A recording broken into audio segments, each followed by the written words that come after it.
Hi மக்களே, எல்லாரும் எப்படி இருக்கீங்க? இன்னைக்கு வீடியோவில் என்ன பார்க்க போகிறோன்னா வெஜ்ஜு சூப்பு தான் செய்ய போகிறோம். நம்ம வெஜ்ஜு சூப் எப்படி செய்யணும் நம்ம ஸ்டார்ட் பண்ணிடலாம். முதல் கேஸ் பற்ற வச்சாச்சு. ஒரு குக்கர் வச்சுருக்கேன். குக்கர் நல்லா சூடாகட்டும். கொஞ்சம் எண்ணெய் ஊற்றிக்கலாம். குக்கர் நல்லா சூடாகிடுச்சு. கொஞ்சம் எண்ணெய் ஊற்றலாம்.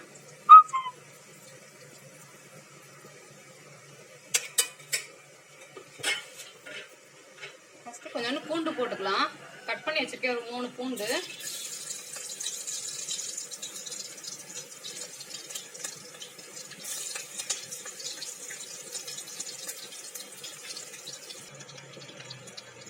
நெக்ஸ்ட் வந்து நான் கொஞ்சோண்டு கார்ன், கேரட், அப்புறம் வந்து ஒரு 2-3 பீன்ஸை வந்து பொடி பொடியாக கட் பண்ணி வச்சிருக்கேன். இதையும் நம்ம சேர்த்துக்கலாம்.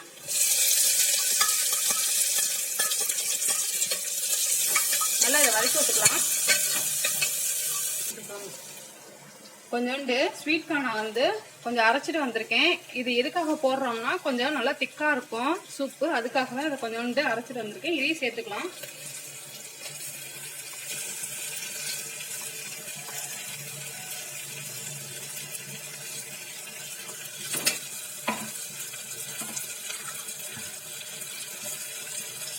வயிற்றுக்கு தேவையான உப்பு போட்டுக்கிறேன். அந்த அரைச்சி வச்சிருக்க தண்ணி இருக்குல்ல, அந்த தண்ணியை நான் சேர்த்துக்கிறேன். இதுல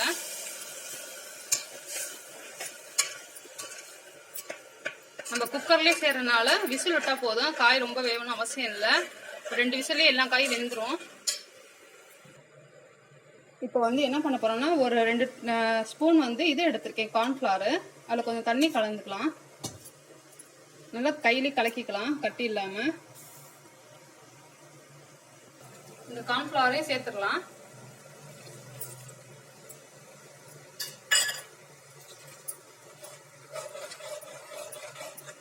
இப்போ உங்களுக்கு தேவையான தண்ணி எவ்வளோ வேணுமோ, சூப்புக்கு தேவையான தண்ணி எவ்வளோ வேணுமோ அதையும் நம்ம தண்ணியில் கலந்துடலாம்.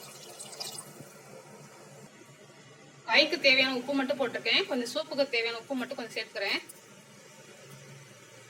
கடைசியாக கொஞ்சோண்டு மிளகுத்தூள் சேர்த்துக்கிறேன். இப்போ எல்லாமே ரெடி பண்ணியாச்சு. இப்போ குக்கர் மூடி வந்து க்ளோஸ் பண்ணிடலாம். இப்போ நான் இது வந்து தனித்தனியெல்லாம் எதுவுமே செய்யலை, எல்லாமே குக்கர்லேயே பண்ணிட்டேன்.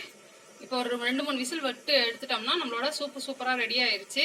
இப்போ க்ளோஸ் பண்ணிடலாம். இப்போ நம்ம விசில் ஓப்பன் பண்ணி நம்ம குக்கர் ஓப்பன் பண்ணிக்கலாம். சூப்பு சூப்பராக ரெடி ஆயிடுச்சு. கொஞ்சோண்டு கொத்தமல்லி மட்டும் நான் எடுத்துக்கிறேன், லைட்டாக தூவி விட்டுக்கிறேன். அவ்வளோதான் ஃப்ரெண்ட்ஸ், நம்மளோட வெஜிடபிள் சூப் ரெடி ஆயிடுச்சு. இப்போ நம்ம ஒரு பவுலுக்கு மாற்றிடலாம். அவ்வளோதான் ஃப்ரெண்ட்ஸ், நம்மளோட சூப் ரெடி ஆயிடுச்சு. நீங்களும் உங்கள் வீட்டில் ட்ரை பண்ணி பாருங்கள். ஒரு 10 நிமிஷத்தில் நம்ம குக்கரில் எல்லாம் இது வேலையும் முடிச்சுக்கலாம். நீங்களும் இது மாதிரி வீட்டில் செஞ்சு பார்த்துட்டு பிடிச்சிருந்துச்சுன்னா லைக் பண்ணுங்கள், ஷேர் பண்ணுங்கள். என் சேனலுக்கு மறக்காமல் சப்ஸ்கிரைப் பண்ணிடுங்க. நெக்ஸ்ட் வீடியோவில் பார்க்கலாம். ஓகே, பாய் மக்களே.